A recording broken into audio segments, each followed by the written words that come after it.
Scotland with me, Rona Dougal, in for Shereen today. My guests are broadcaster and academic Mona Siddiqui, Herald columnist Brian Beacom and screenwriter Sergio Casci. Good morning to you all. Morning. Good morning. Happy eyes all round. Great to see. This week we're going to take a look at the New Year's honours list. We'll take a dive into those fresh insights into Tony Blair's premiership from the National Archives.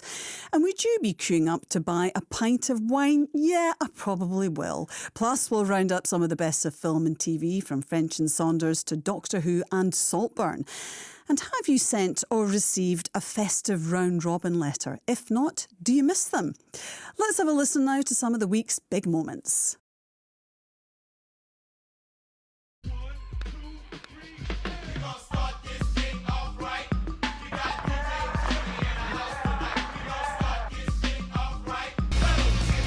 Power off just after 6 o'clock last night, on again 10 past 10 this morning, so it was 15 hours off. Perfect storm, but she couldn't light the fire. I got the fire on, got a little wood burner stove, and we have some LED floodlights. We were okay. It's obviously a very proud moment, you know, having had such a long career in professional football was my dream as a kid.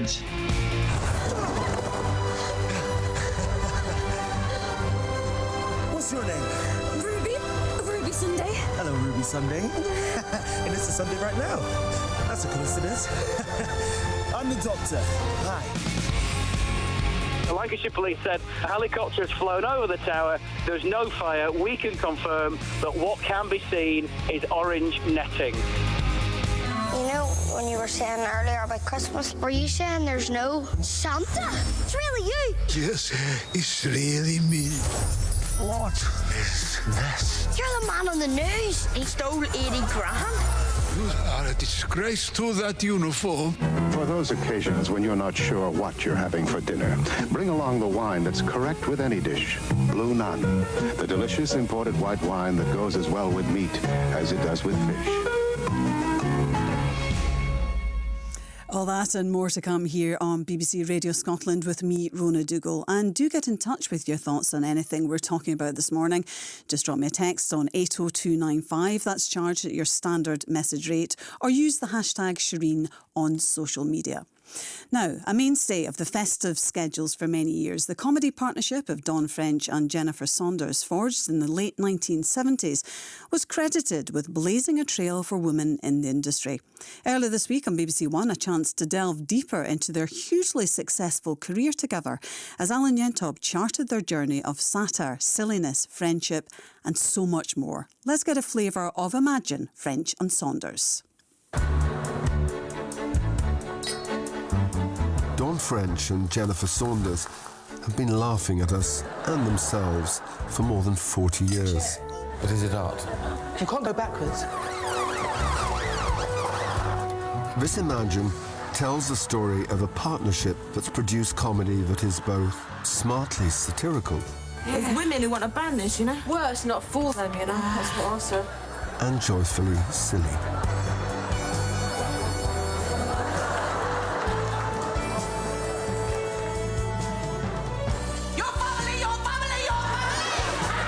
Comedy which lets us all feel the warmth of their friendship. Your family, your family, your family, Happens every time. It has lipstick, it has sex. I hated their work. I didn't get it. I didn't understand why everyone was so into them. I needed money. It has men. I remember thinking they'll never get anywhere. It has women. I went home and I said to my agent, can you get me out of this? It has more lipstick. They're awful human Costly. beings. So self-centered. Narcissism. And it's got the worst aging makeup you'll ever see. And that's what you should be making your documentary about. The real French and Saunders. It's true. We know, for we were there. Well, it was all quite silly, wasn't it? Sergio, tell us about the programme and the way it told the story of French and Saunders. I thought it was really interesting. I didn't know that much about about the two of them beforehand, and it went back to how they first met. They were training to be drama teachers, and they were so different because Jennifer Saunders was quite cool and aloof, and Dawn French was very bubbly and lively. And Dawn French said that she thought Jennifer Saunders was too good for me, and so they weren't friends at first. But then they got forced together into a flat, and they discovered that though they were so different, they shared an identical sense of humour, and that's just what that provided the spark for their career. The thing about it was, it reminded me what I like about them and what I don't like so much. They never really made me laugh that much. It's the kind of show where I smile. You know, the Jennifer Saunders, Dawn French shtick. I find it incredibly likeable, and I find them likeable, and I enjoy watching it. It makes me happy, but I don't laugh out loud. Whereas a lot of the later comedians like Smack the Pony and so on, they were edgier and they were funnier and they made me laugh in a way that Dawn French and Jennifer Saunders didn't. From my point of view as a writer, though, what I found particularly fascinating was how they worked together, because Jennifer Saunders hates writing, which I think a lot of writers do. You hate writing, and therefore finds it very hard to sit down and do it, and that drives Dawn French up the wall. And there was a lovely wee moment where they're chatting about a possible future ab fab, and Dawn French says, "Well, have you started writing it yet?" And she goes, No, I've not started writing it." And she goes, "Okay then, I'll bet you £50,000. There's an incentive if ever there was one. You know what I mean? If somebody offered me £50,000 as a bet, I would work more than I do at the moment. Sergio, I'll do it now. You'll do it now. Will you offer me £50,000 if I finish a script? It was a really nice insight into their working relationship, and I thought that was really good. A lot of it I thought I'd heard before. Brian, what did you make of it? Yeah, it didn't really light up my Christmas tree in any way at all. And some of the points that Sergio makes there, being complimentary, I thought highlighted the negatives and what I felt about French and Saunders. I never actually felt them funny. I felt they were quite fortunate in the sense that they arrived just at the time when the comic strip was starting to take off and alternative comedy was coming in to become mainstream, and we had acts like Vic and Bob turning out at that time. And what was really obvious, who incidentally I always thought would be as funny as a Veruca. But I think what was happening, they were very fortunate with their time, because the comic strip in that world was very top heavy with testosterone. It was time that women should have been integrated into it, and unfortunately I felt that French and Saunders weren't that talented. And when Sergio was alluding to the fact they didn't like writing, I think that showed up in what they produced, because they would go in and they'd busk it all too often. They would go in and make up stuff as they went along, and I think it always showed. And they had an incredible reliance, for example, in pastiche film and television, so laughing at the business. But I don't think they did it particularly well, and I thought it was all a bit flat. And they didn't have a tagline at the end of it either, which I think suited that time when you could do it. But where was the comedy? And I'm not too sure. For me, the pair were a little bit disappointing. I think when they went out on their own and they worked on their own material, I think Ab Fab was good, which came from a sketch character initially, but again, Jennifer Saunders admitted that she was very slow with the writing and it was difficult to produce. And Joanna Lumley said that she was the one that actually fleshed out the character of Patsy, because it simply wasn't on the page at the time. And of course, Dawn French had success with Vicar of Dibley, which a lot of people liked too. But as a duo, I don't think they particularly worked. I think they were incredibly fortunate to have arrived at the time they did. But there's no denying they had a big audience, so maybe it's me. Yeah, they did have a massive audience. And Mona, did they blaze a trail for women in comedy? Because it was interesting, they said they went in, they felt as absolute equals to the rest of the boys. Yeah, I suppose they did. I mean, there were two things. First of all, there was no mention of Victoria Wood, who also was a trailblazer. And I think prior to them, wasn't she? Mm-hmm. But... And they kind of acknowledged that they were trailblazing. There weren't women on the comedy scene, and there wasn't a duo like them on the comedy scene. So in a way, they were lucky. I would agree with my two colleagues here that I didn't really laugh out loud at French and Saunders. It reminded me, obviously, of Ruby Wax and her hand in the script writing as well of some of the later programmes, and Joanna Lumley. But I also think that I couldn't quite work out what this programme was trying to do, because Alan Yentob was chairing it or interviewing them. And now Alan Yentob, for those who don't know, was once controller of BBC One and BBC Two. I think he told us several times during the programme, did he not? In case people don't know. But what did he bring to the programme? I think if the interviewer had been slightly more interested in the two people, we would have got more out of them. What we ended up with was them basically giving us all the information about their lives together and their work. So I think we needed a better interviewer. But I also think that comedy has changed so much. I think we expect a lot more from comedy, and I think we'll get onto this later on. I don't know whether if this was launched today, anybody would find it funny. So it was, I think it was very much a product of its time. I know that Dawn French and in The Vicar of Dibley, that's on loop all the time on one of the channels. And there is an audience for that. But this kind of duo, that needs really clever writing. And I'm not sure they really cut it. Was it very much of its time, Sergio? Well, I think you two are being a wee bit mean. Because, so for example... that's what we're known for. Well, you see, look, so for example, the pastiches that they did, I thought they were genius. You know, the sort of spoofs, like The Silence of the Lambs. I think that is absolutely one of my all-time favourite sketches. And we're saying that some of it was funny, but I don't think it was the kind of genius. No, it wasn't genius. Remember, Stanley Baxter was pastiche television and film. And he wasn't bad either. Nobody lasts that long without he was being quite funny. Good. I think he was quite good. And also, you have to consider as well, the first funny females to arrive. What about Margaret Rutherford or Joyce Grenfell or Hattie Jacques? Oh, no, absolutely. Marty Kane. If people don't forget about Marty Kane, she was enormous in the 70s.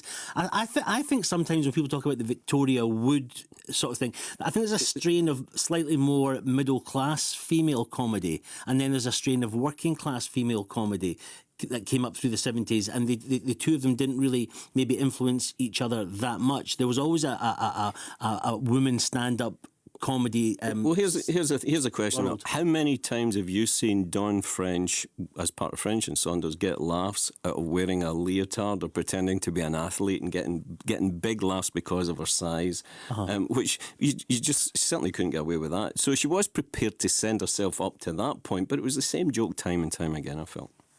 Well, I mean, I thought they came across as incredibly likeable.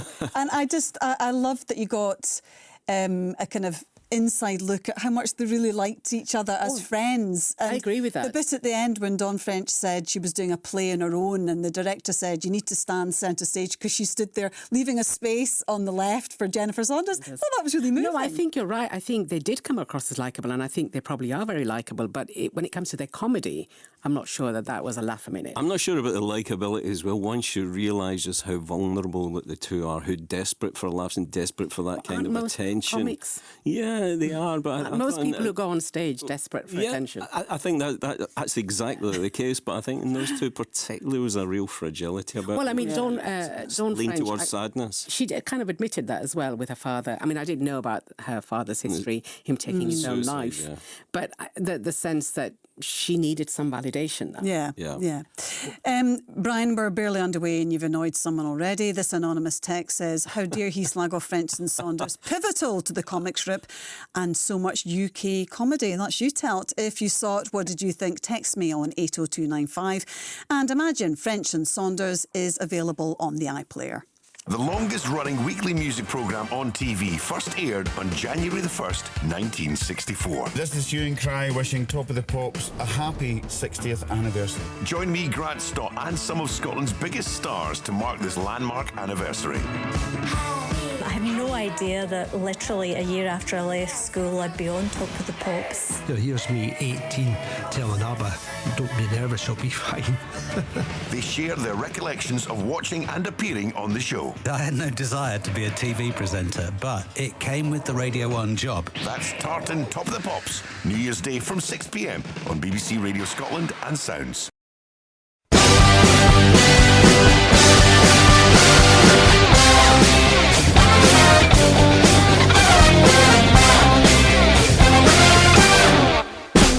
Good morning, all in Scotland, wherever you may be. From Inverness to Aberdeen, hi from the BBC. And a big hello to everyone who's listening in Wales. We love your sheep and cats and dogs and fellas and females.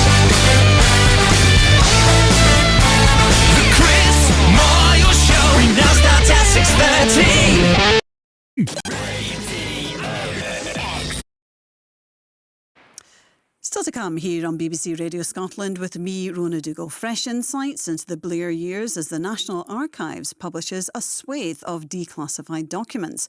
Plus, Cameron Diaz says separate beds are key to a happy marriage. Do you agree? Can't wait to hear what the panel's got to say on this.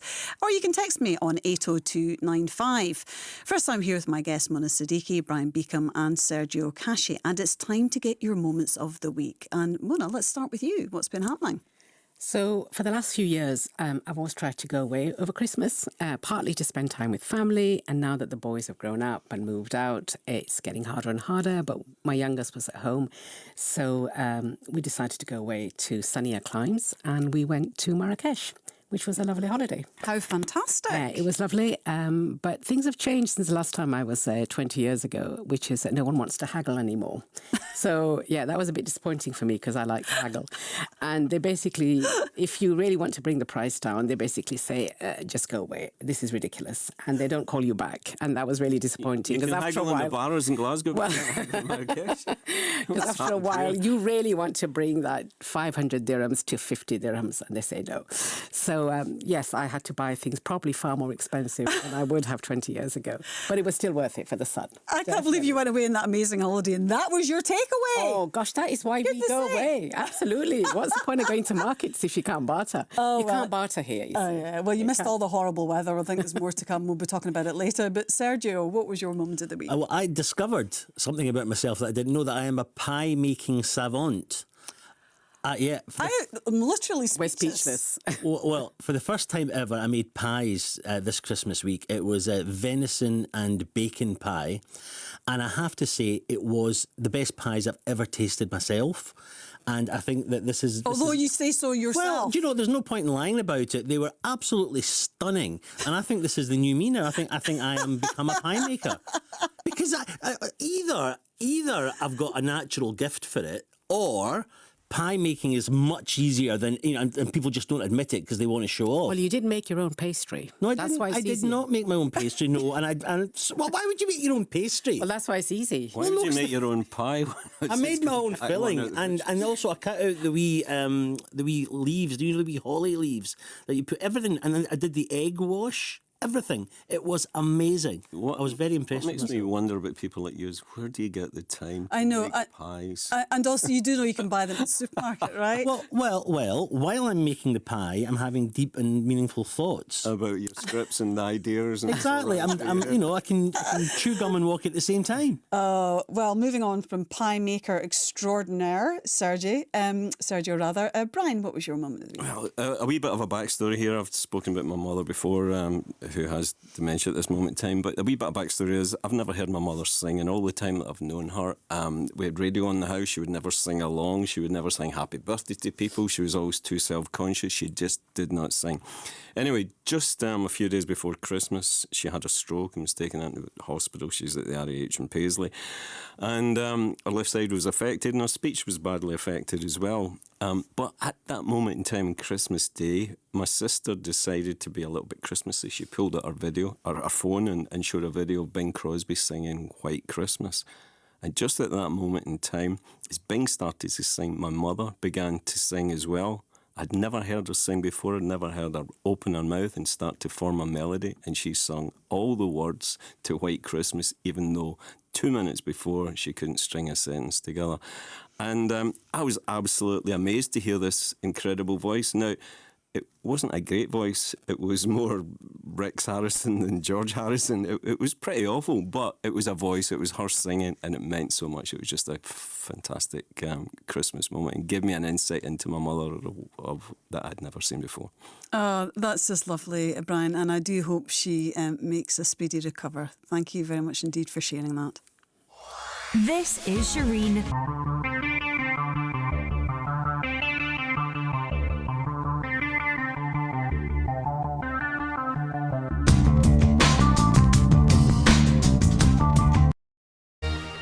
You're here with me, Rona Dougal, and my guests, Mona Siddiqui, Brian Beacom and Sergio Casci.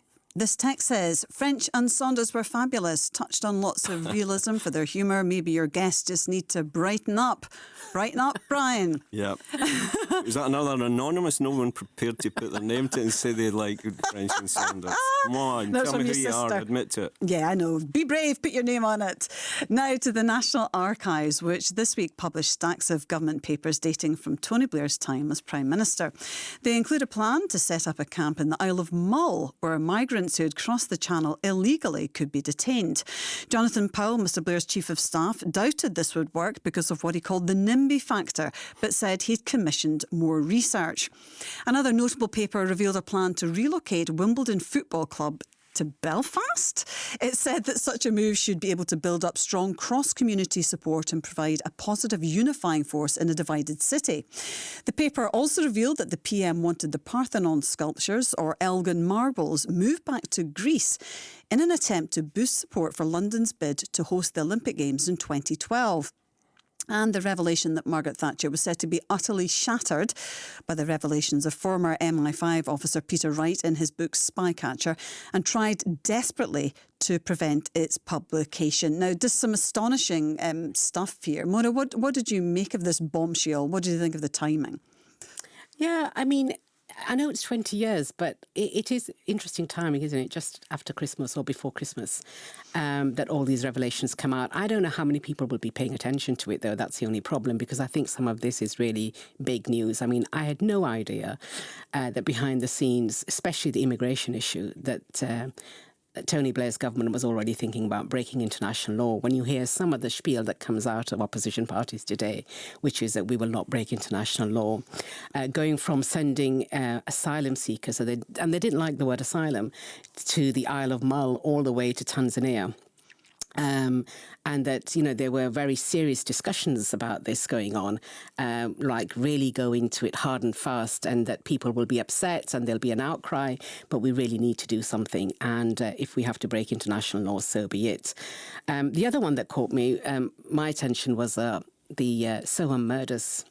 Not because I think this was saying anything bad about the government at the time, but actually, I was gripped by this story because we just moved house. I remember that year. And I was watching the Hollywells and Jessica Chapman, who were murdered by the school janitor.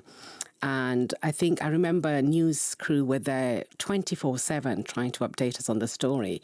But again, the Blair government didn't want a public inquiry in this because they didn't want too much attention shone on the fact that the police services were actually very bad at exchanging information.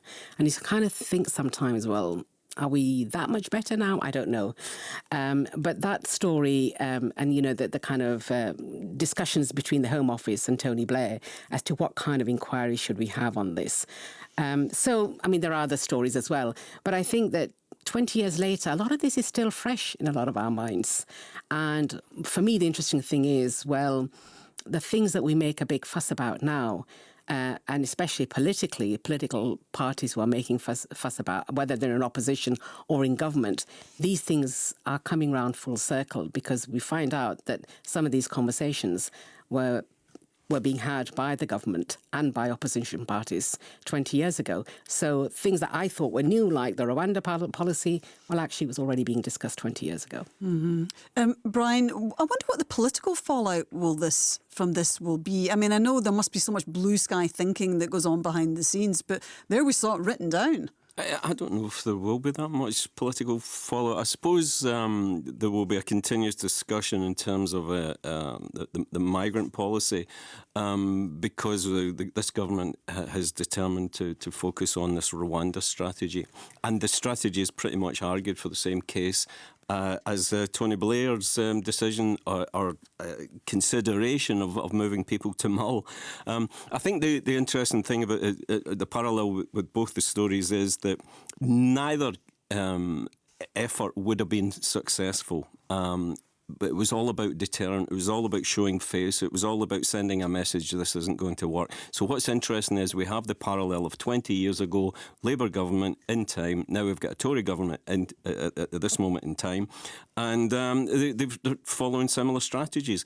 I think it's really, really interesting that this material is revealed now, because it's great to see the curtain pulled back in this wonderfully insidious, duplicitous world of politics. We really get to see how politicians think, and what we do get to see is in so many cases there aren't that much difference in strategy and intent. But what I've found was, just to pick up on one point there, slightly defend Tony Blair at this moment in time.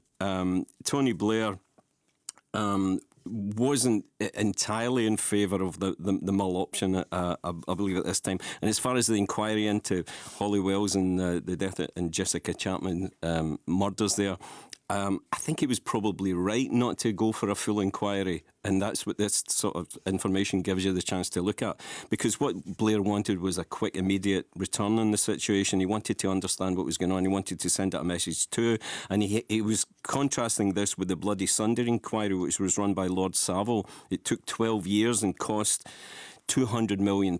So he was looking at this situation. It could run for years and years, and then to get what end, what sort of impact would have had on the police force and the way they'd gone about their business, which was absolutely awful. So he got a result in 6 months, and as a result, police forces were in agreement they had to share information from that point. So, and that way that we can look back and see that Blair can be defended in that instance. But there was loads of other revelations come out as well, which were really fascinating as well. I thought the Spycatcher stuff was so interesting as well. The Spycatcher story where an MI5 officer had decided to reveal secret information that had gone about at that particular time. The information had been in the public domain before in the form of another book, but really what this story was all about was Margaret Thatcher determining that an MI5 officer couldn't be revealing information to the public because it was just so terrifying. Mm-hmm. And I mean, yeah, the Spycatcher stuff was incredible. I thought they're talking about arresting librarians for lending out a copy of it. Well, they were, and it just shows this 20-year gap just shows us how time has moved on as well. You can interview MI5 officers now. I interviewed a couple of years ago an MI6 officer, Baroness Ramsey, who would be talking about the KGB and her thoughts on the SNP and everything like that. So we really have moved on such a great deal in time here, and how transparency is also important. And I would think, why do we have to wait 20 years for this sort of information to come out? But nonetheless, when it does, it's incredibly valuable. Sergio, what did you make of the revelations? And I know you found a couple of lines that struck you as pretty incredible. Well, actually, I mean, there's some bizarre things, but one of the ones which sticks with me, not the most important by any means, but was the fact that Tony Blair was so enthusiastic about returning the Parthenon sculptures, or the Elgin marbles as they're called, to Greece. I've been a long-standing supporter of that. I think it's a disgrace that we're holding on to this patrimony that belongs to another country. And the idea was, as you said, boost support for London's bid to host the Olympic Games. So you wonder, why didn't it happen? And it turns out that the reason it didn't happen was that advisors warned Blair that giving the relics back to the people who should have them would mean that he would face heavy resistance from the British Museum where they were housed. So the British government is going to face heavy resistance, from the armed wing of the British Museum? Well, how much resistance can the British Museum show to the British government? Obviously, the establishment down in England works in a way which I absolutely don't understand, because I'd have thought the government would just say to the British Museum, they're not yours, you're giving them back, end of story, but apparently not. So that was a small thing, but it was one that stuck out for me. OK, and before we move on, Brian, you challenged our texters who were giving you an anonymous slagging off over French and Saunders to put their names to it. Well, they have. So I shout out to Peter in Bonnyrigg, Anna in St Andrews, and also Karen, who makes up for it by sending you 2 kisses. Oh, wow. There you go. Moving swiftly on. What's getting you talking? You give me half a second of my day. If you're blessed, then bounce. If you're blessed, then bounce. I might dance. If you're blessed, then bounce. Give me half a second of my day. If you're blessed, then bounce. Lifting up my hands, I might dance. Dougal, and my guests Mona Siddiqui, Brian Beacom and Sergio Casci. Now, I can see from where I'm sitting a heavy snow shower underway out of our window here by the banks of the River Clyde. I actually was looking out a minute ago and thought there was mist coming in. Or That's what I thought. I know, and of course I'm now immediately thinking, M8, how do I get home? That's very selfish of me. We'll wait and see what happens. Let us know if it's snowing and where you are. Text us on 80295. A good day, I think, to hunker down on the couch with the remote control in your hand. Is this on your must-watch list of festive films? I can do this. I can drive on the wrong side of the road and the wrong side of the car to stay focused. Oh, please do not hit me. Okay, I hate this. Oh no. Oh no. Oh no.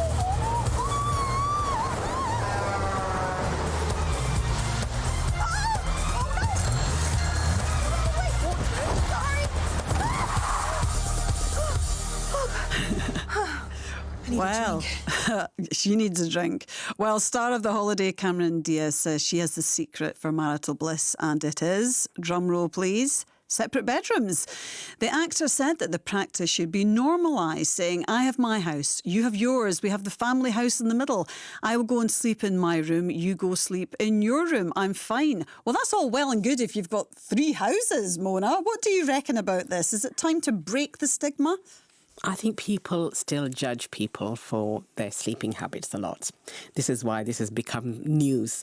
I think she's right. I know she's not the first person to have said this because she's a celebrity, it's making news, that if you need a good night's sleep and you can't sleep with your partner for whatever reason, snoring or different habits or whatever, I don't see the problem in having separate bedrooms or even having a space where someone can go to because they can't sleep for whatever reason. I don't think it should be at all an indictment of anyone's marriage.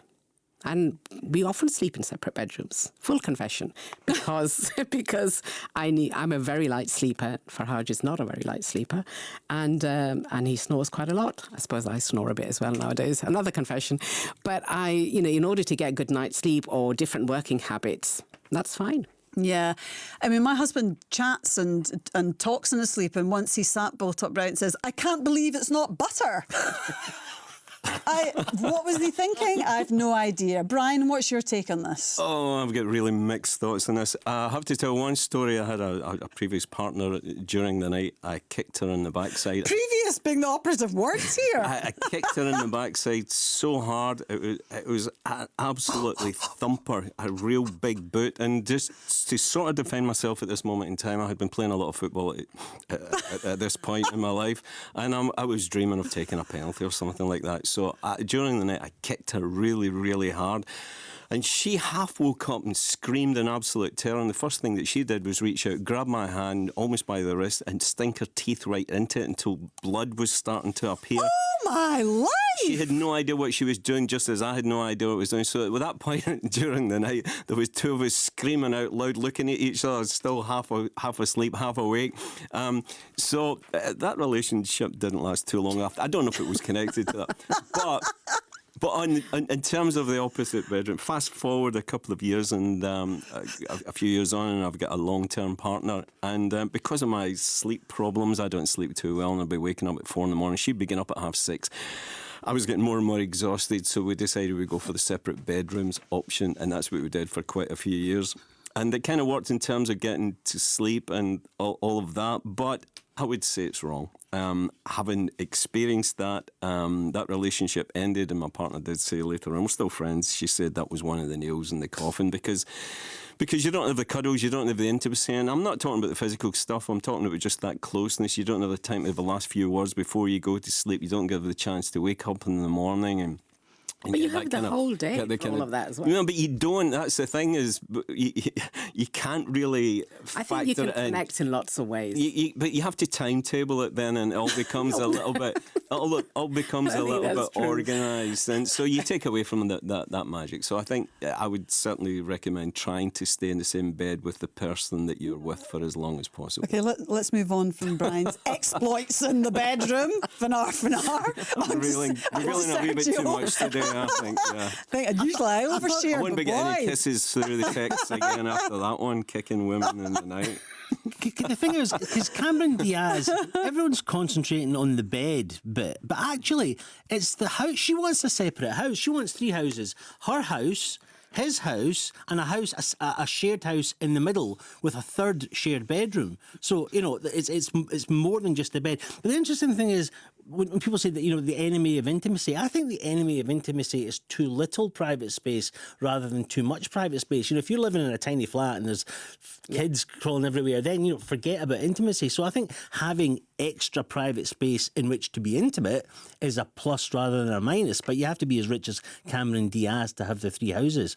I don't know that there is such a stigma attached to anymore. I mean, the Royals have had separate bedrooms for but they have different rules. Years. Dick Van Dyke, Mary Tyler Moore, going back to early comedies as well. That I think that sort of set a trend. I remember quite shocked to realise that this couple had separate beds in the same room at the time. It was probably to do with American censors. What about Morecambe and Wise? Morecambe and Wise. They shared the bed in a very unintimate way. And isn't it bizarre that nobody at the time thought it was odd that these 2 straight guys were sharing a bed? It was absolutely just, yeah. I used to share a bed with my friend Billy when we were students at one point, well, because we could only afford the 1 bed. Did you kick him as well? I am revealing a bit too much. You Billy and I are still friends. Yeah, I mean, yeah, it's all very well Cameron Diaz suggesting this, as Sergio says, but it's very Woody Allen-esque to say you've got an apartment. To the rest of us don't have the room. That's just crazy. But I think if you've got room in the house and you can't sleep for whatever reason, or you need some I mean, most of us like a bit of privacy. You know, as adults, we like privacy to do whatever we want to do. Yeah. And I don't understand why a bedroom has to be the focus of so much attention all the time when it comes to a healthy marriage. Exactly, and you don't want to get kicked. It's emblematic of the spouse. relationship, though. If you can. Yeah, I don't know whether it is. There are other things as well. And you can always make time if you want to be intimate with someone. Prescriptive, far too prescriptive. It's not prescriptive. I want to have more information about unplanned violence in beds. I think, well, this is a good, clean family programme. We're going to leave it there. We're going to move on. This is Shereen on BBC Radio Scotland. With me, Rona Dougal. And still to come, Alex McLeish topping the list of Scots included in the New Year's Honours list. We'll run through who's getting what and the controversy over Liz Truss getting to hand some of them out. Plus, will you be queuing up in the new year to get your hands on a pint of wine? Yeah, I've already said it. Yeah, possibly 2. Thanks for your snow reports this morning. Stephen in Springburn in Glasgow says it's a white out there. Sharon says it's snowing in Oban. We have a report of heavy snow lying in Dumbarton too. Let us know what it's like where you are now. Text me on 80295. Brian, a reprieve for you. Marion in East Kilbride says, I saw French and Saunders at the SECC years ago. Show was a shambles, non-stop tech problems, no laughs. Had to keep stopping, so it overran. Everyone was leaving and demanding refunds. Ooh. There you go. Now to the first proper adventure for a brand new Doctor Who, as Shutu Gatwa stepped into the TARDIS alongside his assistant Ruby Sunday, played by Millie Gibson, for an epic Christmas Day edition of the much-loved drama. Hailed by showrunner Russell T Davies as being like a harkback to the golden era of Christopher Eccleston and Billie Piper, let's get a flavour of Doctor Who, The Church on Ruby Road. Give me back my baby!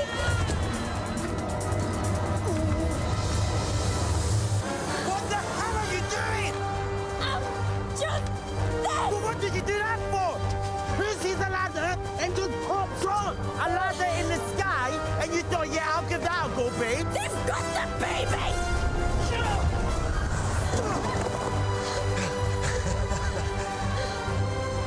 What's your name? Ruby Sunday. Hello, Ruby Sunday. And it's a Sunday right now. That's a coincidence. I'm the Doctor. Hi. I met you before. Yep. There are creatures. Goblins. Goblins. They're goblins. Okay. I can't hold on. Oh, wait. Because I spent a lot of time hanging off things. I invented these.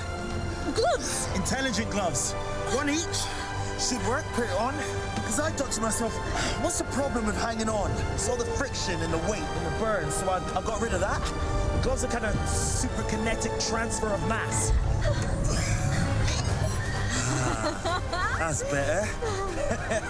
The glove takes all my weight. All the weight is in the glove. So nothing burns, nothing pulls, nothing hurts. Ta-da! Okay, Mona, tell us about the drama. So I think I have to confess, I don't think it was made. I wasn't the target audience. And I feel I should like this, but I didn't really quite get it. Bearing in mind that the last time I watched Doctor Who was the original Doctor Who, so that's going back decades. The original, are we talking Tom Baker days here, are we? That's not the No, original. John William Pertwee. Hartnell, early 60s. I'm talking about John Pertwee. You're not that old. John Pertwee. I am. John Pertwee. Okay. But yes, I haven't watched Doctor Who in the intervening decades. So I watched this. I don't like too many genre in anything. So it's very fast, very fabulous. It's got Nkuti Gatwa, who became famous from Sex Education. He's obviously young and dynamic and very brilliant. And it's also got Millie Gibson from Corrie. But I think the best thing about this was the way it started and finished. This snow falling around a church and a stranger carrying a little baby in his arms, leaving the baby by the church door, and then the mother then walking off into the night, never to be seen again. A time traveller came to call. And we get taken back to that at the very end. But basically, Millie Gibson, 19 years later, we see she's living a very happy life as an with adoptive parent. And but she still wants to know about her ancestors. She still wants to know where she came from. And so we have Davina McCall playing herself in this long-lost family TV presenter role to help her track down her birth parents. But in all that time, there are gremlins or goblins as well, and they're horrific long-toothed creatures that want to create problems for both Davina and Millie Gibson. And the Doctor comes in. Thankfully, he's still got the TARDIS to rescue them. So it's a little bit of travelling back and forth in time, lots of kind of swooping around and loud music, and basically in the end, goodness always wins. Yeah. And I think that's what we're left with at the end. But in between, I was a little bit lost. Yeah, and the creatures were just weird and... They were horrific. Yeah, but so much of the success of Doctor Who depends on whoever's playing Doctor Who. And Ncuti Gatwa, Sergio, what did you make of him? Well, he's very charismatic and he's a great actor and all the rest. But for me, Doctor Who should be a wee bit older and a lot twinklier. You know, I'm thinking back to John Pertwee days, Tom Baker days. The Doctor was an older, twinkly sort of character, and I think Ncuti Gatwa is young and gorgeous, and that, to me, that's not what the Doctor should be. Slightly shambly and shambolic, and he's not. Is that not because you grew up with the Doctors like that? Maybe, but you know, a character has certain. Although the Doctor changes from male to female, whatever, there should be some kind of a continuity, and I think the sort of maturity and twinkliness is what is at the core of what the Doctor should be for me. And I just think he's too young, good-looking and charismatic. Which isn't, you know, normally something to complain about in an actor, but plus he's got this Clark Gable moustache, which I'm not entirely sure where that came from. I'm not sure actually the chemistry between them worked. I know it was very forced. I think Sergio picks up a really good point. And I think if you're going to be a Time Lord, I think if you're going to save the universe on a weekly basis or however often it turns about, if you're going to be that, I think you have to arrive with a degree of gravitas. And I think what Russell T Davies hasn't done in this particular instance is give Ncuti Gatwa's Doctor Who some kind of real strong credibility. I think what he was trying to do, and I agree about the moustache, I'm not sure that works either, although he does look great in a vest. They've been best vest wearers. Italian dads have been wearing those vests for the past 70 years and he's got the voice. He's got Gatwa's wearing it and it's sexy. Why is it not sexy when I wear it? He's got, I don't know, because you're a pie man. I think that's right. I am a pie master. What was I talking about? About Russell T Davies and the character outlines. I don't think he's quite got it there. I think what Davies was trying to do is make this man as lovely, as caring and as wonderful as possible, and that really came across in the relationship with Millie Gibson, who I thought was absolutely fantastic. I think she was great in Coronation Street. She's there. But I think at this moment in time, I think hasn't worked out. Is he a strong Time Lord? Is he very clever? He's too reliant on devices, these magic gloves. It's all a wee bit James Bondy and Q. Mm-hmm. So I don't know where we are. Will he form a relationship with Millie Gibson's character as well? Because we've had the Doctors veering towards a connection in the past, as we've seen with Billy Piper and David Tennant. Yeah. and Matt Smith and Billy Piper as well. So how close are they going to be? Is it going to be intimate? Is he supposed to be gay? Let's find out. I don't know if it's worked out yet. Early days. And Doctor Who, The Church on Ruby Road is available now on BBC iPlayer. Snow watch now, and Anne in Chapel Hall in North Lanarkshire says it's snowing heavily. Linda in Dumfries reports heavy rain. And Margaret in Blainfield says it's cold and frosty, but no snow yet. Here in Glasgow, it's lightened a little bit, but it's still lying. And still coming down. Is it still? You can see it better than me, you guys over there. It's terrifying. Oh, no, I'm never going to get home today, am I? What about the Celtic Rangers game this afternoon? Oh, well, wow. You'll find out about that later. Keep me up to date with conditions where you are. Text us on 80295. Join me.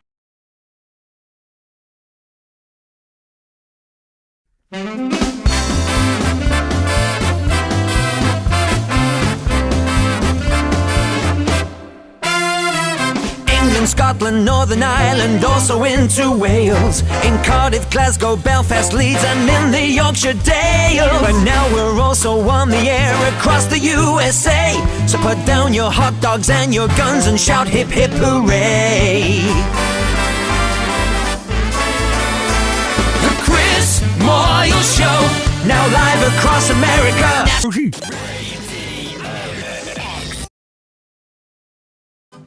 Coming up on BBC Radio Scotland, 11:30 at Sports Sound, including all the action from around the grounds on Open All Mics. 6 o'clock this evening, Sacked in the Morning. Amy Arns and Craig Levine are joined by formerly Dunfermline and Livingston gaffer, now the Provost of Fife, Jim Leishman. 6:30, Breaking the Year. Des Clark and guests take a look back at the big stories of 2023. And at 10 o'clock this evening, Billy Sloan. And Billy takes a look back at his favourite releases and gigs from the past year, including records from U2, the Rolling Stones, Sparks and even Eric Cantona.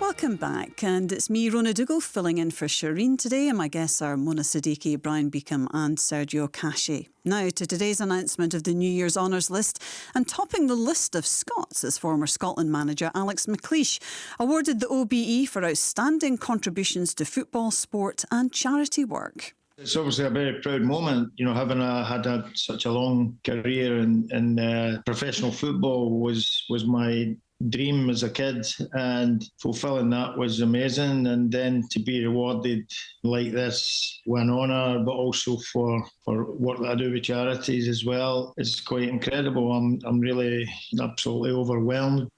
Other notable Scots named in the list include former rugby player Rob Wainwright and the writer Alexander McCall-Smith. Glastonbury Festival founder Michael Eavis receives a knighthood, as does the founder of the pub chain Wetherspoons, Tim Martin. And best-selling author Jilly Cooper becomes a dame. Actress Amelia Clark is named MBE, alongside England goalkeeper Mary Earps, while captain Millie Bright and singer Leona Lewis become OBEs.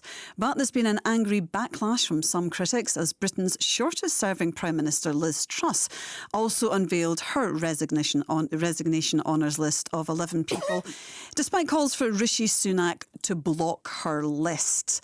What did you think? Sergio, you weren't on it. I got no call, no email. Of course, Shereen got one, didn't she? I'd love to get one. Would you? Yeah, I mean, I'm not sure I'd accept it because as a lefty, I'd have to. But it'd be so cool if they offered me one and I could publicly throw it back. No, at them. but to be truly cool, you wouldn't be able to mention that you'd even been offered one. That'd be the cool thing to do. No, but what I'd do is I'd get my mum to mention it, as I always do. Whenever there's stuff I want to bum about and I can't do it publicly, I get my mum to do it for me, and that's fine.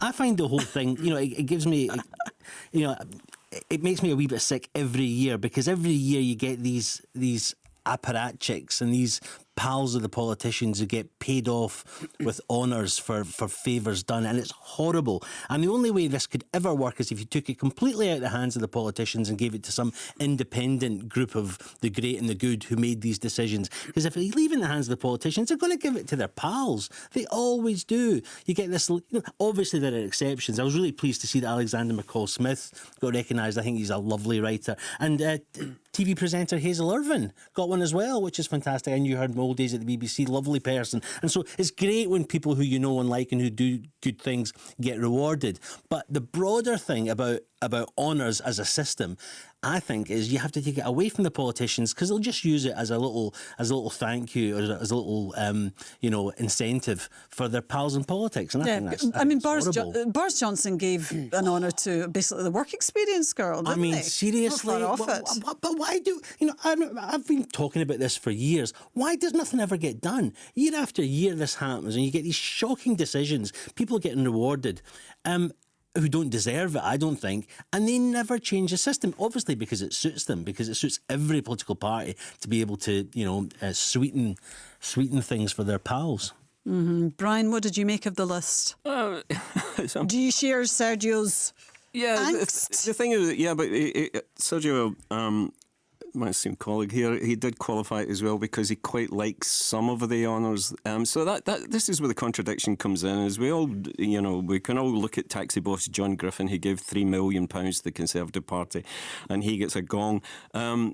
And we can see that can clearly be criticised, but then we get somebody like Alan McLeish, who's quite a nice guy, and he's done lots for football, and we sort of disagree with that. I think we have to just look at the situation. We have to decide we should get rid of it completely, or Sergio says go out to a worthy committee to determine upon, or maybe a cross-party committee if you would ever get politicians sitting down in the one room and trying to agree something.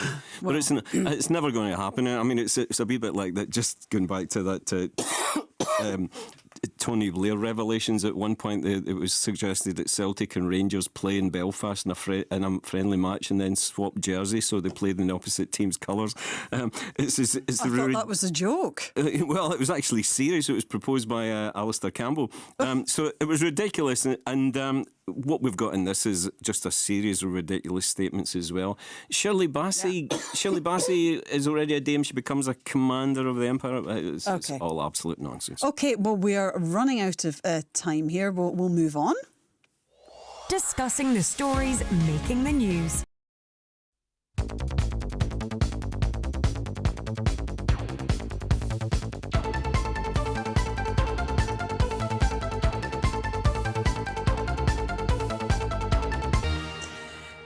With me, Rona Dougal. Thanks for your snow text. Heather sent us a picture of a very snowy Chapel Hall. Katie says it's now snowing in Blainfield. And an anonymous texter says enormous snowflakes in Dumbarton. And Ross says heavy snow in Bridge of Weir. Now, fancy some of this? For those occasions when you're not sure what you're having for dinner, bring along the wine that's correct with any dish. Blue Nun, the delicious imported white wine that goes as well with meat as it does with fish. Well, whether it's Blue Nun or something a little more in line with modern tastes, how would you fancy buying a pint of it? A press release from the UK government this week boasted the headline, pint-sized wine stocked on Britain shelves for the first time ever, thanks to new freedoms from leaving the European Union. It goes on to say that offering a new imperial measure will open up new branding and supply opportunities for UK wine producers. Mona. So I feel I don't have any skin in this game since I don't drink, but I do think wine consumption as an outsider, and I've been told, and as I watch people drink wine, is so much about the rituals and the look of how you drink wine, whether it's the glasses or the actual taste or the smell. And a pint of wine doesn't really quite cut it. So I'm not seeing this as a benefit, though I suppose people who drink may think, well, this is actually progress. But I don't see what the progress is here. But progress, Brian? I don't think it's progress. I mean, one English winemaker was talking about the industry and said they wouldn't encourage this at all because in order to make a pint-sized bottle, you're going to have to invest a huge amount of money. And I agree with what Mona's saying as well. If you turn a bottle of wine into a pint of milk size, shape and everything else, does that look attractive? I know Robert Burns was once quoted as saying, imagine a man toasting his lover with a pint of wine, and so it's got some sort of romance attached to it. But I think that's gone as well. And the other thing you've got to say is, will this actually increase choice? Because if you put different sized bottles on the supermarket shelf, surely that reduces the choice of different wines that you will then be able to select because there's limited space shelf. So I don't think it's working. I think it's a non-starter. Brian? Not Brian, Sergio. It reminded me. Hi, man. Hi, man. It reminded me of the old Billy Connolly joke. Do you remember where he goes to Rome and they say, what you drinking? He goes, what does the Pope drink? Say, creme de menthe. And he goes, geez, a pint of that, well. I mean, I've never heard a single person say or wish that they could buy wine in pint glasses. I think it'll be used as a gimmick. You know, if you've got like a heritage product, you know, elderberry, whatever, and, you know, a pint of elderberry, and they'll probably spell it in the old English way. But apart from as a marketing gimmick, I can't see any advantage to selling wine in pints at all. And if you get more glass, it's more glass to recycle, and we've already shown we've got lots of problems with that in Scotland as well. But they really are excited about it. They're saying our exit from the EU was all about moments just like this. Doesn't that make you happy? Wasn't it all worth it? Yeah, bring back imperial measures. Why? That's right. I mean, there was hardly a massive demand for it. Is there? Nobody wants it. Nobody wants it. Who wants it? Nobody. Because they had a poll. Did they not do a poll? And something like 98.7% of people said leave well alone. But they're pretending that there's a demand for it, and by pretending there's demand, they can then say we are meeting this demand. Haven't we It's done some well? kind of veiled argument for Brexit as well. And we can only do it now that we've exited the EU. This is the problem. And we should let's bring back the guinea and the florin as well. And you know, people will just end up buying two of them. Well, listen, we're back after 11 with more on the big talking points of the week, including Storm Garrett and the Blackpool Tower fire that wasn't. Plus, we'll talk Hogmanay plans. And if you're still looking for something to stream, our panel will reveal their top festive TV and film picks. See you after the news.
Listening to Saturday Mornings on BBC Radio Scotland with me, Rona Dougal, in for Shereen today, along with my guest, broadcaster and academic Mona Siddiqui, Herald columnist Brian Beacom and screenwriter Sergio Casci.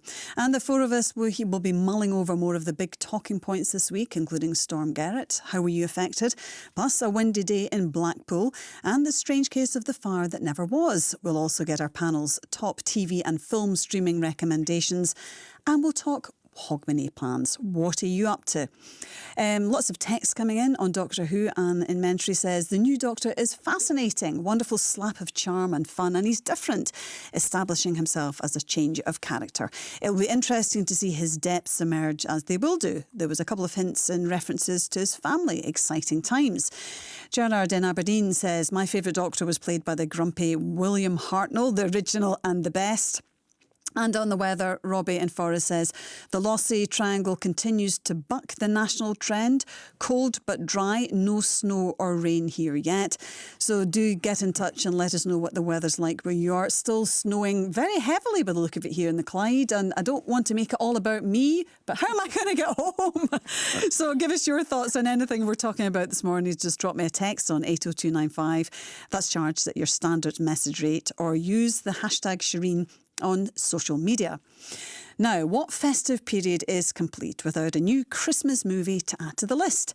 Some stick around and become seasonal go-tos, some don't. Let's see which camp our next pick fits into. A great cast leads Sky Max's The Heist Before Christmas. It pits Timothy Small and James Nisbet against each other as Santa and villainous Santa, and child star Bamber Todd as a disillusioned boy who finds himself swept up in magic and mayhem. Let's get a flavour. You know, when you were saying earlier about Christmas, were you saying there's no Santa? It's really you. Yes, it's really me. What is this? You're the man on the news. He stole 80 grand. You are a disgrace to that uniform. Christmas can be difficult for some people. If you can't get him a bike, I'll get him a bike. I want half. Let's get this show on the road. Don't let your heart turn sour. Christmas, don't you just love it? We're a family and we'll make it through this.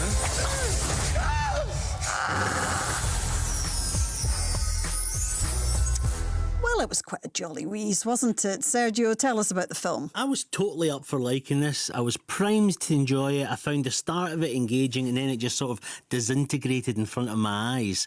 It was, towards the end, it had a mixture of dark elements and fun elements, and I felt that they didn't combine them that successfully. I thought the script towards the end was a bit all over the place, a bit of a mess, and I thought that you had two great actors, Timothy Spall and James Nesbitt, and they were not used properly. I thought neither of them really was allowed to perform the way they can perform. The two wee boys were absolutely brilliant. The mum was great, and there was a lot of good things about it. But at the end of the day, I thought it could have done with I thought the script could have done with a lot more work before it made it to the screen. It must be is it a busman's holiday for you watching films? You just constantly listening for the script in a way that us mere mortals don't. Well, it's funny though because sometimes if I watch something that's brilliant, it really annoys me because I think, why am I not as good as that? And then if you watch something that's rubbish, it cheers you up because you think at least I'm better than that. So it's a strange mixed up world that the screenwriters live in.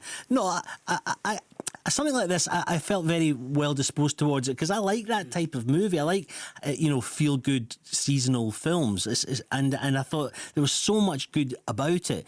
I just wish that they'd paid more attention to the story. Towards the end, it felt a bit like a budget version of Home Alone, almost, And I thought, well, if that's what you're aiming for, put more work into it and make it better. So I was a wee bit disappointed, I have to say. Mona, did you enjoy it? I did actually. I think that was the best TV I saw from the stuff that we had to see this week. Timothy Spall, who I last saw in The Sixth Commandment, and he was brilliant in that. In a way, the two Santas, James Nesbitt and Spall, are on the periphery of this story. I mean, the Santas are what the story is about, but I think the real story is about the mother and her children. And I think that's where you get more character development. They are just the good Santa and the bad Santa, even though Spall is playing the Norwegian Santa and doing the accent and everything. But yeah, I did like it. I liked it because of the two kids, the two brothers. They were terrific actors, weren't they? Absolutely brilliant. And also conveyed the tension between the older brother realising that Christmas isn't what his younger brother thinks it is. There is no Santa. Am I allowed to say that? I've said it now. There is a Santa. There is. Come on, Mona. And also, he was trying to peddle the myth. The younger brother who eventually, gets his present at the end. I felt it was good. I thought it was a nice Christmas story. Brian. I had tears in my eyes watching this, especially for the first ever, because I thought what it did was it took us right into this world of urban poverty and desperation. It was set in Northern Ireland, and this story of this young woman with single mother with two little boys, and she has to give them something for Christmas, and the youngest boy wanted a bike.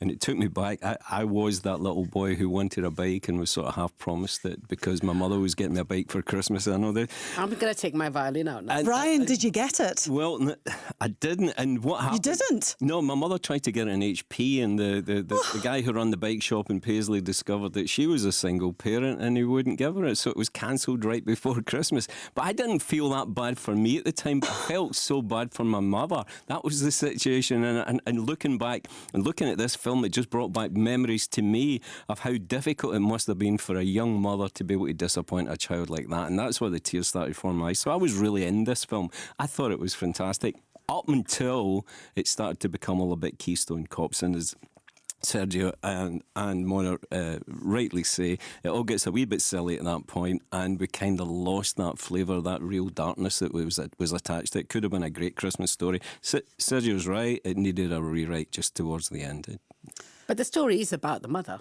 The story, It's not really about the Santas, it's about the that was mother. where it was. I think that was problematic because the screenwriters clearly didn't work out the content there. They didn't work out the emphasis. It was too much about when you've got big stars like Tim Spall and James Nesbitt, and they have to give them so much emphasis. And I think probably it really failed in the sense that James Nesbitt was playing a panto villain in it, and every time you had a close up on his face, he was pulling a bigger and bigger, stronger, wilder face. It didn't really fit in with that original story, which was the darkness of that working class desperation. It was the quiet desperation of the mum, and as a mum, just imagine not being able to give your kids what they want. I just have to add on, 2 years later, I did get the bike. My mother somehow got that, and I didn't. Look where you are today. But it was a better bike than the one I had before. This one had 5-speed gears, whereas the previous one I'd seen in the window only had 3 speeds. So it all turned out right. Oh, Brian, I feel I've learned so much about you. Yeah, Brian, I know. I feel I've learned so much about you today. Thank you for oversharing. Heist Before Christmas is available on Sky Catch Up and on Now TV. What's getting you talking? This is Shereen on BBC Radio Scotland. And you're with me, Rona Dougal. And still to come, our panel give us their pick of the best film and TV that you can stream now, and we'll talk Hogmanay plans. First, as of last night, most homes have now been reconnected to the power grid after Storm Gerrit wreaked havoc across Scotland earlier in the week. Most affected were homes in the northeast and Shetland, where the BBC spoke to these homeowners. Power off just after 6 o'clock last night, on again 10:10 this morning, so it was 15 hours off. Perfect storm, but she couldn't light the fire because the direction of the wind meant that the fire blew back out, so the wood burner's no use. I got the fire on, got a little wood burner stove, and we have some LED floodlights. We were okay, the fire on, and got a little kettle on top of it, and we were off for about 12 hours, I think. Shetland was the last part of the country to be hit by Storm Gerrit as it moved north. Earlier, it had resulted in drivers being snowed in on the A9 and widespread flooding, which affected many roads and train services. In Greater Manchester, roofs were torn off houses as a localised tornado ripped through a residential area. Today, further warning of possible travel disruption as yellow weather warnings of ice, snow and rain cover much of the country. That's in force until midnight, as I said. How am I going to get home? Does it all look like it's cleared up a wee bit, has it? A little bit, yeah. Oh, OK. Well, but you shouldn't come to work in a bicycle at this time. I know, I'm cycling back to Edinburgh. So did Storm Gerrit affect you at all, Mona? So I was travelling back on Thursday from being away, and I was constantly looking at the news because I'd been listening to the news about the storm coming, and I was wondering, is my plane going to land? But actually it was fine in Edinburgh. But it's the first time I've heard of tornadoes. And then I looked into this, and apparently we see more tornadoes per square mile here in the UK than anywhere else in the world. Really? Apparently. That's extraordinary. Yes. So, I mean, I think it's to do with how big the country is, and they come very quickly, but the destruction they can actually leave behind is very quick. And then Staley Bridge, which is an area I know well because I used to study at Manchester University and Staley Bridge was nearby. I thought, actually, we're only going to see more and more of this. What I do like about these, I mean, obviously it affects people in different ways.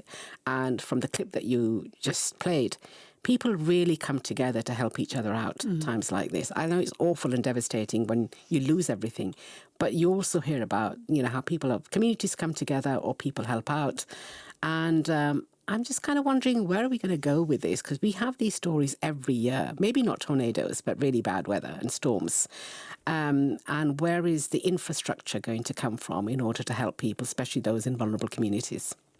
Yeah, Brian, were you affected at all? Anyone you know caught up in it? No, I wasn't, although, like Mona, I was quite shocked to discover in North Manchester the impact of that. And then I looked at the situation with tornadoes as well. They are becoming far more frequent. But it seemed to me, what really stood out for me in this story was a sort of parallel line situation going on. It was in the same week this story appeared that Venezuela is getting ready to invade Guyana. And you might think, well, what's that got to do with anything? Well, the reason Venezuela is invading Guyana is because it wants to take its oil, because it's massive oil reservoirs. So what you have to consider from that is that we're a world who's still desperate to extract oil from the ground, and it's not just in Venezuela or Guyana, it's right across the Middle East and here in Scotland as well. We've got a very vague policy in how we're going to tackle climate change, and this is what it's all about. It's about the frequency, it's about the terror that this is going to create, it's about our structures and our civilisations that are really, really under threat. How are we going to deal with that? We don't have the reserves to be able to cope with that. That's the frightening thing. So for me, it was about Venezuela. That's just another country who's looking to make as much money as possible from oil while it can still be sold in the market. Yeah, I mean, Sergio, we are seeing more and more extreme weather. Do you think our infrastructure, I mean, how do you think we cope with it? I mean, it's not too bad, to be honest. You know, my sister's family had to move out of their home. They lived north of Aberdeen. They had to move out last night. Or was the night before, I can't remember, because the electricity went out. She was telling me that she was halfway through making a pot of pasta.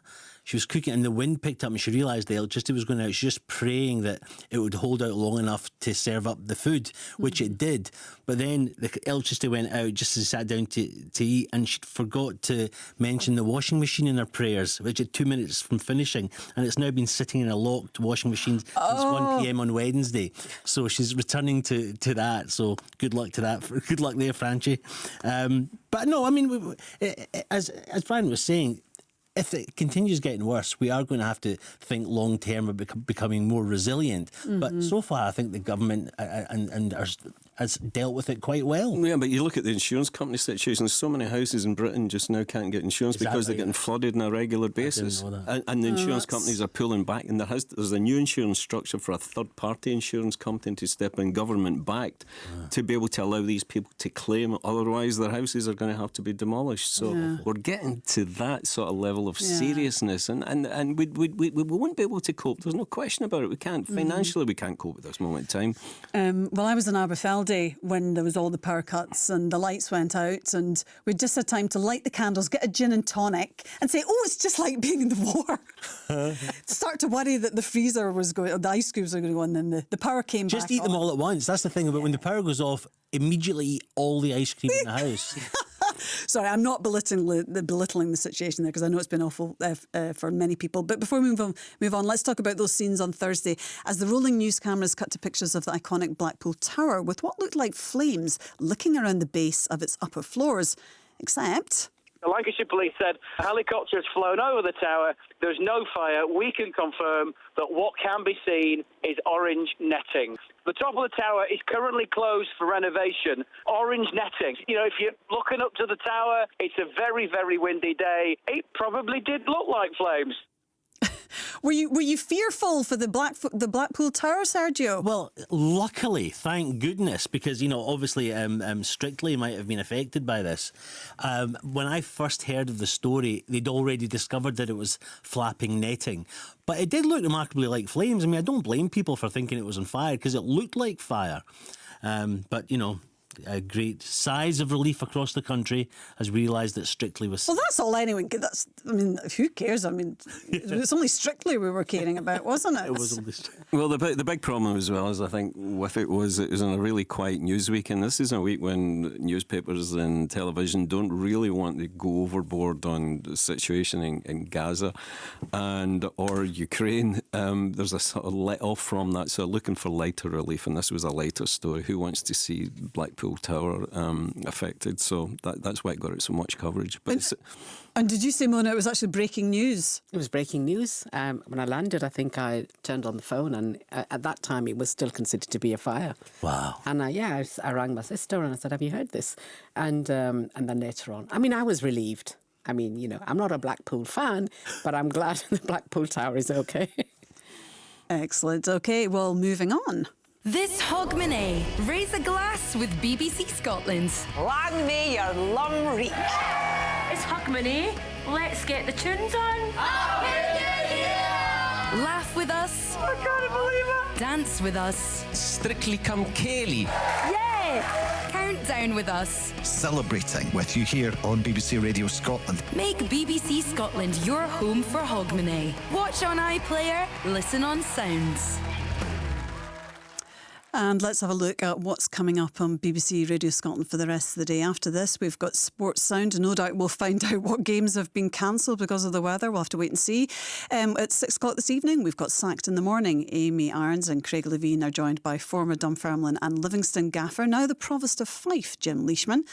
At 6:30, we've got Breaking the Year. Des Clark and guests take a look back at the big stories of 2023.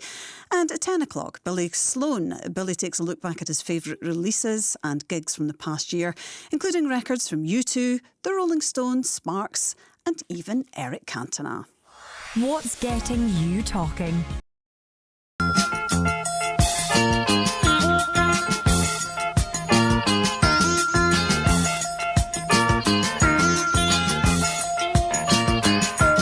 Guests Mona Siddiqui, Brian Beacom and Sergio Casci are still with me. A shout out to Rosie in Linwood, who's come up with a fun name for the mysterious flames in the tower, the Blackpool Hallucinations. Love it, Rosie. Thank you very much indeed for that. Now, if you've snacked on all your Christmas leftovers, munch your way through the College Street and binged all the TV you'd been planning to watch, listen up, because our panel have each picked one extra bit of viewing to recommend to us this week. From all that's out there on streaming services, these are the top shout-outs for you. Mona, let's find out what you've been watching. Everything that exists at the moment all came from the same little blob of organic matter 3.5 billion years ago. That's why it annoys me when people say, oh yeah, humans, we're the most evolved. We're not the most evolved. We're no more evolved than the slug or the snail. People go, oh, come on, look at them. Yeah, they got it right early doors. Nature keeps testing them. Do you want eyes? No. Mona, tell us about your choice. So this is Ricky Gervais's Christmas one-off stand-up show, Armageddon. A lot of hype about it. I haven't watched his previous Christmas shows, but I watched this one because I thought, oh, I haven't got much time. I'll watch this. Hopefully it'll be funny. And it was awful. I don't know where to place Ricky Gervais because I did like him in Afterlife. I liked the whole series. But I don't know what he was trying to do here, because if he's trying to be edgy and cool, and, I, for one, think, OK, I think all subjects can be up for comedic. You can make, if it's a good joke, everything should be up for grabs. But it has to be funny. And if you're trying to be edgy and you're trying to be edgy about trans people or disabled people or issues about race and everything else that, provokes culture wars, then you really have to be funny about it. And I just didn't find it funny at all. Yeah, I mean, I like Ricky Gervais and I wanted to like it. I had a quick watch of it last night. I agree with you. I didn't think it was funny either. Brian and Sergio, what do you think about what Ricky Gervais is up to these days? I watched it and I thought his last special was superb.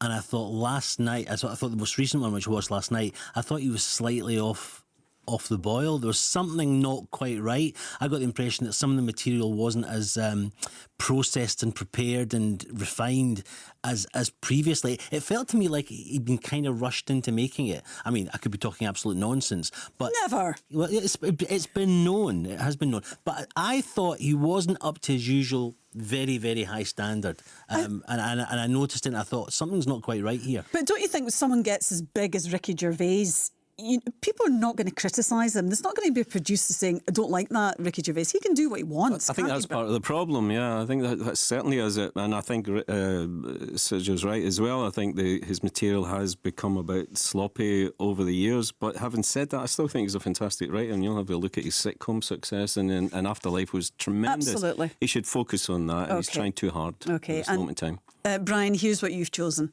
There's only one man in the world who's described as the master. Will you welcome, please, simply, Mr. Noel Coward? This is his remarkable journey, told in his own words, music, and extraordinary home movies. What sort of a child were you, actually? When paid constant attention, quite brief here. Extremely lovable. Brian, tell us about this. What a fantastic character, what a writer, what a performer, what a musical talent. This is a guy who brought his hay fever, blithe spirit, private lives. And it turned out that, he's a working class person who created this character who was Noel Coward, who became the sort of playboy figure, louche, handsome.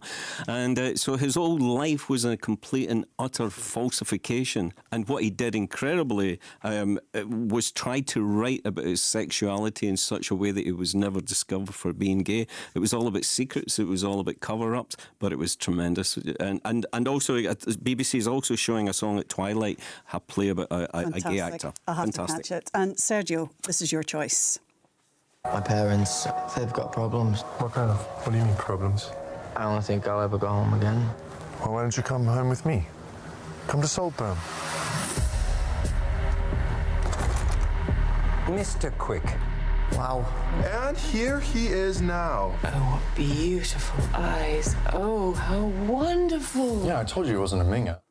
Quite an epic film, I thought. Well, you spend years waiting for a genuinely jaw-dropping scene in a movie and then two turn up in the same film. Don't watch this with the kids, but it will change your life. Just tell us a little bit. Yeah, tell us a little bit about it. Well, it's kind of like inspired by what's called Brideshead Revisited, the first 2/3, and then after that it becomes very much unlike Brideshead Revisited. And it's not normally the kind of film I go and see or watch because it's long, lingering looks and so on. But some mates and I went along and watched it, and I rewatched it again on the telly when it was on with my wife Helen. And I think the woman that wrote and produced it, Emerald Fennell, is a genius. I think she's a genuine genius. The acting is incredible. Some of the scenes are outrageous. Watch it. Watch it. It's not perfect, but watch it. Fantastic. Yeah, I watched it with my children and I kind of wish I hadn't. Anyway. It's horrible. Don't watch it. Don't watch it. It's absolutely horrible. Oh, did you not enjoy it at all? I did enjoy it. I thought it started off really, really well. This working class guy goes to Oxford, tries to ingratiate himself, sort of falls in love, and that's an interesting sort of scenario to develop. But then it all becomes a little bit depraved, and we don't understand what's going on. And clearly the writer was inspired by Kind Hearts and Coronets. And not to give too much away, but Kind Hearts and Coronets, Dennis Price murders off all his relatives to become successful. Well, you've just given the plot away. Well, it kind of goes that way, but except that it doesn't do it very well, and it enters into depravity and it looks a bit sordid. It doesn't work for me. Depravity. It tells us a lot about you, Sergio. There is I won't describe the scene at the end, but I thought it was pretty depraved and... But in a good way. Well, depravity. I don't know. Anyway, Saltburn, I think it's on Netflix, is it? Amazon Prime. Amazon Prime. Okay, thank you for that. This is Shereen on BBC Radio Scotland. Well, just time before we wrap up the show for 2023 to talk about our Hogmanay plans. In Edinburgh, Pulp are headlining the celebrations. On BBC One, Michelle McManus picks up a party playlist, and there's fresh comedy in Queen of the New Year before Edith Bowman sees us through the bells. So what are you all doing for Hogmanay? Can I just stress that's not an invitation, because I'll be going to bed at 9:30, hopefully, after a couple of cocktails. Mona? I never do anything major. Stay at home. I've got family coming and it's just quiet. Well, I'll be staying at home. I think a couple of friends are coming around where we sit back and mock television as we always do, and just because it's usually pretty awful, all that fake people pretending to have a fantastic time when they're not really just doing it for the cameras. That's what it's about, isn't it? Now, Sergio, you were saying to me earlier that how much you would love to be going to the New Year celebrations on Princess Street. You'd really want to do that. Absolutely amazing. Imagine you could be out there with hundreds of thousands of other people listening to modern beat combo music and getting frozen to death. Yeah. Oh lordy! How old are you? Are you from the 18th century? Modern beat combo music. And you could be selling your pies. I could be selling my pies. I'm going to be making pies. That's what I'm going to do. One of the questions we've got to ask is, what's our hope for the new year? My hope is that journalism isn't crushed by AI, and newspapers aren't owned by emirate states, because we need journalism to ask the hard questions. Let it be independent. Although I'm sure Michelle Moan won't agree with any of that I've just said. You wanted to show her. You wanted to get that off your chest, didn't you? Again, yes. What are your hopes for next year, Mona? The awful conflict, I have to say, the awful conflict in both Ukraine and in Gaza, I think, is affecting me and maybe others as well more than we realise. Okay. I can't wait to crack open the first pint of champagne. And sell your pies. And sell my pies. Pies and champagne. Okay. And any New Year resolutions? Be less grumpy or make more pies, Sergio? Both. Be less grumpy and make more pies. And maybe the two things, maybe the making of the pies will make me happy. All right. Thank you very much indeed. My thanks to Mona Siddiqui, Brian Beacom and Sergio Casci. Final word today to Richard in Falkirk. He says, Brian, I watched the programme Noel Coward 2 and thought it was superb. Then watched his play Vortex. So dated, but so well done. It's snowing here in Falkirk now too. Huge flakes and lying quickly.